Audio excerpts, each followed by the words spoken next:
Hello ಎಲ್ಲರಿಗೂ ನಮಸ್ಕಾರ. CCL 2026 champions ಆಗಿದ್ದಾರೆ ಕರ್ನಾಟಕ ಬುಲ್ಡೋಜರ್ಸ್ ತಂಡ. ಬರೋಬ್ಬರಿ 12 ವರ್ಷಗಳ ಬಳಿಕ CCL ಅನ್ನು ತಮ್ಮದಾಗಿಸ್ಕೊಂಡಿದ್ದಾರೆ ಕರ್ನಾಟಕ ಬುಲ್ಡೋಜರ್ಸ್ ತಂಡ. ಎಂಥ ಮ್ಯಾಚ್ ಗುರು, ಬಾಲಿಂಗ್ ಅಂತೂ ನೆಕ್ಸ್ಟ್ ಲೆವೆಲ್ ಅಂತಲೇ ಹೇಳ್ಬೋದು. ಫೈನಲ್ಗೆ ತಕ್ಕಂತಹ ಪರ್ಫಾರ್ಮೆನ್ಸ್ ಬಂತು ಇವತ್ತು ಬ್ಯಾಟ್ ಹಾಗೂ ಬಾಲಿಂದ ಅಂತಲೇ ಹೇಳ್ಬೋದು. ಬಾಲಿಂಗ್ನಲ್ಲಿ ಸಖತ್ತಾಗಿ ಬಾಲಿಂಗ್ ಮಾಡಿದ್ದಾರೆ ಪ್ರತಾಪ್ ಅವರು, ಹಾಗೆಯೇ ಅವ್ರಿಗೆ ಸಪೋರ್ಟ್ ಕೂಡ ಕೊಟ್ಟಿದ್ದಾರೆ ಎಲ್ಲ ಬೌಲರ್ಸ್ ಕೂಡ. ಇನ್ನು ಬ್ಯಾಟಿಂಗ್ನಲ್ಲಿ ರಾಜೀವ್ ಹನು ಅವರು ಆಲ್ಮೋಸ್ಟ್ ಸಿಂಗಲ್ ಹ್ಯಾಂಡೆಡ್ಲಿ ಮ್ಯಾಚನ್ನು ಕರ್ನಾಟಕ ಬುಲ್ಡೋಜರ್ಸ್ ಕಡೆ ಮಾಡಿಬಿಟ್ಟಿದ್ರು ಅಂತಲೇ ಹೇಳ್ಬೋದು. ಸೊ ಆ ಲೆವೆಲ್ಗೆ ರಾಜೀವ್ ಅವರಿಂದ ಕೂಡ ಬ್ಯಾಟಿಂಗ್ ಬಂತು. ಸೊ ಸುಮಾರು ವರ್ಷಗಳಿಂದ ರನ್ನರ್ ಅಪ್ಸು ಹಾಗೆಯೇ ಸೆಮಿಫೈನಲಿಸ್ಟ್ ಆಗ್ತಾಯಿದ್ವಿ, ಆದರೆ ಈ ವರ್ಷ ಫೈನಲಿ 12 ವರ್ಷಗಳ ಬಳಿಕ ಟ್ರೋಫಿಯನ್ನು ಎತ್ತಿದ್ದೇವೆ. ಸೊ ಸಖತ್ ಖುಷಿ ಆಗ್ತಾಯಿದೆ. ಫೈನಲ್ ಮ್ಯಾಚ್ನಲ್ಲಿ ಏನೇನಾಗಿತ್ತು ಎಲ್ಲನೂ ನೋಡೋಣ ಈ ವಿಡಿಯೋದಲ್ಲಿ. ಅದಕ್ಕೂ ಮೊದಲು ಚಾನಲ್ಗೆ ಹೊಸಬರಾಗಿದ್ದರೆ ದಯವಿಟ್ಟು ಸಬ್ಸ್ಕ್ರೈಬ್ ಮಾಡಿ. ಬನ್ನಿ ವಿಡಿಯೋನ ಪಟ ಅಂತ ಸ್ಟಾರ್ಟ್ ಮಾಡಿಬಿಡೋಣ. ಇಂದು ಮೊದಲು ಕರ್ನಾಟಕ ಬುಲ್ಡೋಜರ್ಸ್ ಅವರ ಬಾಲಿಂಗ್ ಆಗಿತ್ತು. ಬಾಲಿಂಗ್ ಅಂತೂ ಎಕ್ಸ್ಟ್ರಾರ್ಡಿನರಿ ಅಂತಲೇ ಹೇಳ್ಬೋದು. ಸೊ ಬೆಂಗಾಲ್ ಟೈಗರ್ಸ್ ಅವ್ರಿಗೆ ರನ್ಸೇ ಹೊಡೋದಕ್ಕೆ ಬಿಡೋದಿಲ್ಲ, ಆ ಲೆವೆಲ್ಗೆ ಸಖತ್ತಾಗಿರೋ ಬಾಲಿಂಗ್ ಮಾಡ್ತಾರೆ. ಸೊ ಸುನೀಲ್ ಅವರು ಮೊದಲ ಬ್ರೇಕ್ ಥ್ರೂನ ಕೊಡ್ತಾರೆ. ಸ್ಟಾರ್ಟಿಂಗ್ನಲ್ಲೇ ಉದಯ್ ಅವ್ರನ್ನ 5 ರನ್ಗೆ ಔಟ್ ಮಾಡ್ತಾರೆ. ಸೊ ಇದರೊಂದಿಗೆ ಆರಂಭಿಕ ಆಘಾತ ಆಗುತ್ತೆ ಬೆಂಗಾಲ್ ಟೈಗರ್ಸ್ ಅವ್ರಿಗೆ. ಸೊ ಅದಾದ ಬಳಿಕ ಜಾಮಿ ಅವರು ಕೂಡ ಔಟ್ ಆಗ್ತಾರೆ. ಸೊ ಇವರು ಕೂಡ ಒಳ್ಳೆ ಪ್ಲೇಯರು. ಇವರ ವಿಕೆಟನ್ನು ತೆಗೆದಿದ್ದು ಅಂದರೆ ಕಾರ್ತಿಕ್ ಅವರು. ಸೊ ಜಾಮಿ ಅವ್ರನ್ನ ಔಟ್ ಮಾಡ್ತಾರೆ. ಸೊ ಇದರೊಂದಿಗೆ 16ಕ್ಕೆ 2 ವಿಕೆಟ್ ಕಳೆದುಕೊಂಡು ಆರಂಭಿಕ ಆಘಾತವನ್ನು ಅನುಭವಿಸ್ತಾರೆ ಬೆಂಗಾಲ್ ಟೈಗರ್ಸ್ ಅವರು. ಸೊ ಪಾರ್ಟ್ನರ್ಶಿಪ್ ಅವಶ್ಯಕತೆ ಇತ್ತು, ಅದನ್ನು ಜಾಯ್ ಕುಮಾರ್ ಅವರು ಮತ್ತು ಜಿಶು ಅವರಿಂದ ಒಂದೊಳ್ಳೆ ಪಾರ್ಟ್ನರ್ಶಿಪ್ ಬರುತ್ತೆ ಬೆಂಗಾಲ್ ಟೈಗರ್ಸ್ ಅವ್ರಿಗೆ. ಸೊ ಈ ಪಾರ್ಟ್ನರ್ಶಿಪ್ ಬೆಂಗಾಲ್ ಟೈಗರ್ಸ್ಗೆ ಒಂದು ಬುನಾದಿ ಹಾಕಿಕೊಡ್ತು ಅಂತಲೇ ಹೇಳ್ಬೋದು. ಸೊ ಒಂದು 40+46 ಏನೋ ಬಂದಿತ್ತು ಈ ಪಾರ್ಟ್ನರ್ಶಿಪ್ಪು. ಸೊ ಈ ಪಾರ್ಟ್ನರ್ಶಿಪ್ ಬ್ರೇಕ್ ಮಾಡಲೇಬೇಕಿತ್ತು, ಯಾಕಂದರೆ ಅವರು ಇದಾದ ಬಳಿಕ ಆಕ್ಸಲರೇಟ್ ಮಾಡ್ಬೋದಿತ್ತು. ಸೊ ಹಾಗಾಗಿ ಈ ಪಾರ್ಟ್ನರ್ಶಿಪ್ ಬ್ರೇಕ್ ಆಗೋದು ಅಗತ್ಯ ಇತ್ತು. ಅದನ್ನು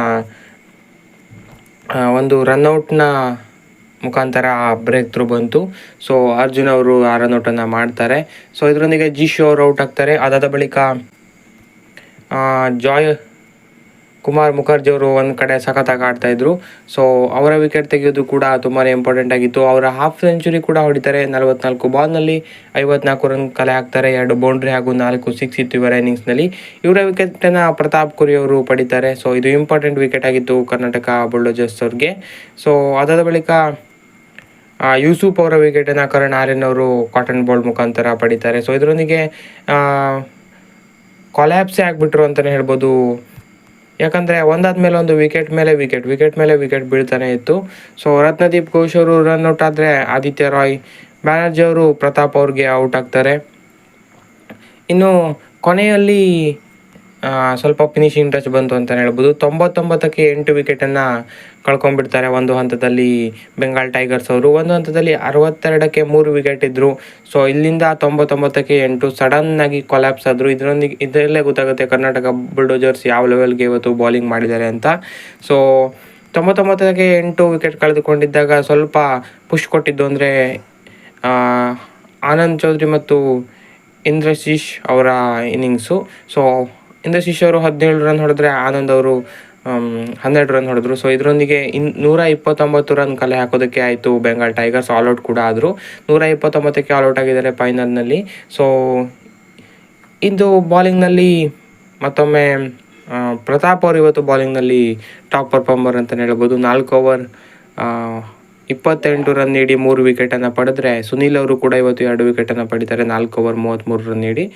ಇನ್ನು JK ಕೂಡ 2 ವಿಕೆಟ್ ಪಡಿತಾರೆ 3 ಓವರ್ 12 ರನ್ ನೀಡಿ. ಎಕನಾಮಿಕಲ್ ಸ್ಪೆಲ್ ಅಂತಲೇ ಹೇಳ್ಬೋದು JK ಅವರಿಂದ. ಸೊ ಸಚಿನ್ ಅವರು ಕೂಡ 1 ಓವರ್ 6 ರನ್ ನೀಡಿ 0 ವಿಕೆಟ್ಸ್ ಇದ್ದರೂ ಕೂಡ ಅವರು ಕೂಡ ಎಕನಾಮಿಕಲ್ ಬಾಲಿಂಗು. ಕರಣ್ ಆರ್ಯನ್ ಕೂಡ ಎಕನಾಮಿಕಲ್ ಬಾಲಿಂಗ್. ಯಾರು ಕೂಡ ಇವತ್ತು ಜಾಸ್ತಿ ರನ್ನೇ ಕೊಟ್ಟಿಲ್ಲ ಅಂತಲೇ ಹೇಳ್ಬೋದು. ಕರಣ್ ಆರ್ಯನ್ ಕೂಡ 4 ಓವರ್ 25 ರನ್ ನೀಡಿ 1 ವಿಕೆಟನ್ನು ಪಡಿತಾರೆ. 130 ರನ್ಗಳ ಟಾರ್ಗೆಟ್ ಸಿಗುತ್ತೆ ಕರ್ನಾಟಕ ಬುಲ್ಡೋಜರ್ಸ್ ತಂಡಕ್ಕೆ. ಸೊ ಇವತ್ತು ಫೈನಲ್ ಆಗಿರೋದ್ರಿಂದ ಸ್ವಲ್ಪ ಪ್ರೆಷರ್ ಇದೆ ಅಂದ್ಕೊಂಡ್ರು ಕೂಡ ಜಾಸ್ತಿ ಮೊತ್ತ ಏನಿರಲಿಲ್ಲ ಕರ್ನಾಟಕ ಬುಲ್ಡೋಜರ್ಸ್ಗೆ ಚೇಸ್ ಮಾಡೋದಕ್ಕೆ. ಸೊ ಆದರೆ ಫೈನಲ್ ಅನ್ನೋ ಒಂದು ಪ್ರೆಷರ್ ಇದ್ದೇ ಇರುತ್ತೆ. ಸೊ ಅದು ಸ್ಟಾರ್ಟಿಂಗ್ನಲ್ಲಿ ಇದಾಯಿತು, ಯಾಕಂದರೆ ನಿರೂಪ್ ಭಂಡಾರಿ ಅವರ ವಿಕೆಟು ಸ್ಟಾರ್ಟಿಂಗ್ನಲ್ಲೇ ಹೋಯಿತು, ಮೊದಲ ಓವರ್ನಲ್ಲೇ ಹೋಯಿತು ಇನ್ಫ್ಯಾಕ್ಟು. ಸೊ ಕರ್ನಾಟಕ ಬುಲ್ಡೋಜರ್ಗೂ ಕೂಡ ಆರಂಭಿಕ ಆಘಾತ ಆಯಿತು ಫೈನಲ್ನಲ್ಲಿ. ಸೊ 2 ರನ್ಗೆ 1 ವಿಕೆಟ್ ಕಳ್ಕೊಂಡ್ರು. ಸೊ ಅದಾದ ಬಳಿಕ ರಾಜೀವ್ ಹನು ಅವರ ಅಬ್ಬರ ಸ್ಟಾರ್ಟ್ ಆಗುತ್ತೆ. ಬೌಂಡ್ರಿ ಸಿಕ್ಸರ್ಗಳ ಸುರಿಮಳೆಗಿದ್ರು ಅಂತಲೇ ಹೇಳ್ಬೋದು. ಬೌಂಡ್ರಿಗಳ ಸುರಿಮಳೆ ಅಂತಲೇ ಹೇಳ್ಬೋದು. ಇವತ್ತು ಗ್ಯಾಪ್ ನೋಡಿ ಬೌಂಡ್ರೀಸ್ಗಳನ್ನು ಒಂದಾದ ಮೇಲೆ ಒಂದರಂತೆ ಚಚ್ತಾ ಹೋದರು ಅಂತಲೇ ಹೇಳ್ಬೋದು. ಇನ್ನೊಂದು ಎಂಡ್ನಲ್ಲಿ darling Krishna just supporting role ಕೊಟ್ಟರು ಅಷ್ಟೇ. ಸೊ ಕರ್ನಾಟಕ ಬುಲ್ಡೋಜರ್ಸ್ ಮೊತ್ತ 50 ರಾಜೀವ್ ಅವರ ಮೊತ್ತನೇ 45 ಇತ್ತು ಅದರಲ್ಲಿ ಅಂತಲೇ ಹೇಳ್ಬೋದು. ಇವತ್ತು ಆ ಲೆವೆಲ್ ಇನ್ನಿಂಗ್ಸು ರಾಜೀವ್ ಅವ್ರದ್ದು. ಸೊ 14 ಬೌಂಡರಿ ಇತ್ತು ರಾಜೀವ್ ಅವರ ಇವತ್ತಿನ ಇನ್ನಿಂಗ್ಸ್ನಲ್ಲಿ. 14 ಬೌಂಡ್ರಿ ಹಾಗೂ 1 ಸಿಕ್ಸ್ ಸಹಿತ 69 ರನ್ ಕಲೆ ಹಾಕ್ತಾರೆ ಕೇವಲ 37 ಬಾಲ್ನಲ್ಲಿ ರಾಜೀವ್ ಅವರು. ಸೊ ಇನ್ನೇನು ಇವರೇ ಮ್ಯಾಚ್ ಫಿನಿಷ್ ಮಾಡ್ತಾರೆ ಅನ್ನೋಷ್ಟರಲ್ಲಿ ಒಂದು 6 ಹೊಡೆಯೋದಕ್ಕೆ ಹೋಗಿ ರತ್ನದೀಪ್ ಅವ್ರಿಗೆ ಔಟ್ ಆಗ್ತಾರೆ. ಸೊ 69 ರನ್ಗಳ ಒಂದು ಬೆಂಕಿ ಇನ್ನಿಂಗ್ಸ್ ಇದರೊಂದಿಗೆ ಎಂಡ್ ಆಗುತ್ತೆ. ಕೇವಲ 37 ಬಾಲ್ನಲ್ಲಿ 69 ರನ್ ಗಳಿಸಿ ರಾಜೀವ್ ಅವರು ಔಟ್ ಆಗ್ತಾರೆ. ಇದರೊಂದಿಗೆ 83 ರನ್ಗಳ ಪಾರ್ಟ್ನರ್ಶಿಪ್ ಕೂಡ ಎಂಡ್ ಆಗುತ್ತೆ ಇವರ ಮತ್ತು ಡಾರ್ಲಿಂಗ್ ಕೃಷ್ಣ ಅವರ ನಡುವೆ. ಡಾರ್ಲಿಂಗ್ ಕೃಷ್ಣ ಅವರ ರನ್ಸು 4-5 ಏನೋ ಆಗಿತ್ತು ಇವರ ಪಾರ್ಟ್ನರ್ಶಿಪ್ನಲ್ಲಿ. ಎಲ್ಲ ಡಾಮಿನೇಟ್ ಮಾಡಿದ್ದು ಅಂದರೆ ರಾಜೀವ್ ಅವರೇನೆ ಈ ಪಾರ್ಟ್ನರ್ಶಿಪ್ನಲ್ಲಿ ಅಂತಲೇ ಹೇಳ್ಬೋದು. ಆ ಲೆವೆಲ್ಗೆ ಸಖತ್ತಾಗಿ ಆಡಿದರು. ಇನ್ನು ಕರಣ್ ಆರ್ಯನ್ ಬರ್ತಾರೆ. ಅದಾದ ಬಳಿಕ ಅವರು ಕೂಡ ಸುಮ್ಮನೆ ಸ್ಟ್ರಗಲ್ ಮಾಡಿದ್ರು. ಇವತ್ತು 7 ಬಾಲ್ನಲ್ಲಿ 3 ರನ್ ಗಳಿಸಿ ಅವರು ಕೂಡ ರತ್ನದೀಪ್ ಅವ್ರಿಗೆ ಔಟ್ ಆಗ್ತಾರೆ. ಸೊ ಇದರೊಂದಿಗೆ ಕರ್ನಾಟಕ ಕೂಡ 2 ವಿಕೆಟ್ ಬೇಗನೆ ಕಳ್ಕೊಳುತ್ತೆ. 89ಕ್ಕೆ 3 ವಿಕೆಟ್ ಆಗಿಬಿಡುತ್ತೆ ಕರ್ನಾಟಕ ಬುಲ್ಡೋಜರ್ಸ್ ಕೂಡ. ಇನ್ನೊಂದು ಕಡೆ ಡಾರ್ಲಿಂಗ್ ಕೃಷ್ಣ ಅವರು ಕೂಡ ಸ್ವಲ್ಪ ಸ್ಟ್ರಗಲ್ ಮಾಡ್ತಾಯಿದ್ರು. ಸೊ ಅವರ ವಿಕೆಟ್ ಕೂಡ ಹೋಗುತ್ತೆ. ಸೊ ಇದರೊಂದಿಗೆ 3 ವಿಕೆಟ್ ಬೇಗನೆ ಹೋದಂತಾಗುತ್ತೆ ಕರ್ನಾಟಕ ಬುಲ್ಡೋಜರ್ಸ್ ತಂಡದ್ದು. ಸೊ 100ಕ್ಕೆ 4 ವಿಕೆಟನ್ನು ಕಳೆದುಕೊಳ್ತಾರೆ ಕರ್ನಾಟಕ ಬುಲ್ಡೋಜರ್ಸ್ ತಂಡ. ಸೊ ಮುಕ್ಕಾಲು ಕೆಲಸ ಆಗಿತ್ತು. ಸ್ವಲ್ಪ ಒಂದು 10% ಕೆಲಸ ಬಾಕಿ ಇತ್ತು. ಅದನ್ನು JK ಅವರು ಮತ್ತು ಮಂಜುನಾಥ್ ಗೌಡ ಅವರು ಆ ಕೆಲಸವನ್ನು ಮಾಡ್ತಾರೆ. ಯಾಕಂದರೆ ಕೊನೆಯದಾಗಿ ಏನು 30 ರನ್ ಬೇಕಿದೆ ಅದನ್ನು ಇವರ ಪಾರ್ಟ್ನರ್ಶಿಪ್ ಕರ್ನಾಟಕ ಬುಲ್ಡೋಜರ್ಸ್ಗೆ ತಂದುಕೊಡ್ತು. JK 15 ರನ್ ನಾಟ್ಔಟ್ ಆಗಿ ಉಳಿದ್ರೆ ಮಂಜುನಾಥ್ ಗೌಡ 20ರಲ್ಲಿ ನಾಟ್ಔಟ್ ಆಗಿ ಉಳಿತಾರೆ.